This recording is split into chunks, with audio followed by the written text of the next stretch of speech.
Dans le cadre des addictions, je voudrais revenir sur le stade compensatoire. Vous avez compris que chaque addiction est un stade compensatoire. C'est notre cerveau qui travaille trop, qui a besoin d'une compensation. Alors, il faut bien comprendre qu'il y a des gens qui, dans leur enfance, ont souffert. Ils se sont sentis en insécurité.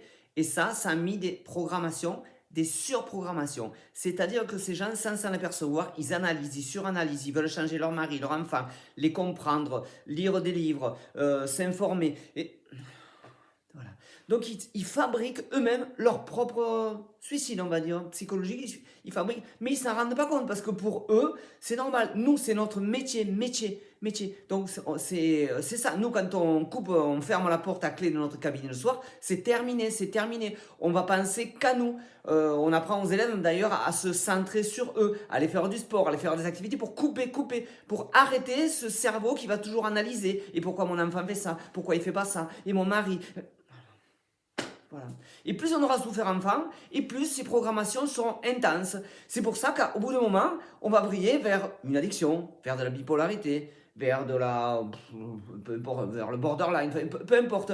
Parce que ça va mettre en avant ces mécanismes qui sont nous. Hein. On a tous un mécanisme. Hein. Je connais personne qui n'a pas un mécanisme, qui n'a pas un trait borderline, un trait schizo. Il y a des gens qui n'en ont pas, ça n'existe pas. Hein.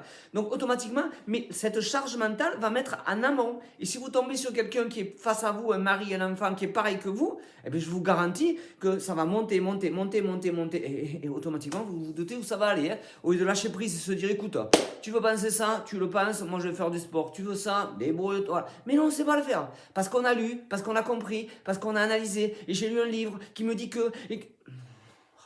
Donc vous comprenez bien que si au jour d'aujourd'hui, il y a 10 millions de Français qui sont sous antidépresseurs et 40 millions de Français qui ont une addiction, vous comprenez que c'est normal entre parenthèses, c'est normal. Parce que le cerveau pense trop, beaucoup trop, mais on ne le voit pas. Pour nous, c'est normal, c'est logique, tout le monde fait pareil. Et oui, tout le monde fait pareil, c'est ça le problème. C'est pour ça qu'on est sur une pente très savonneuse, très savonneuse. Nos cabinets sont débordés de gens qui vont pas bien ou remplis d'addictions.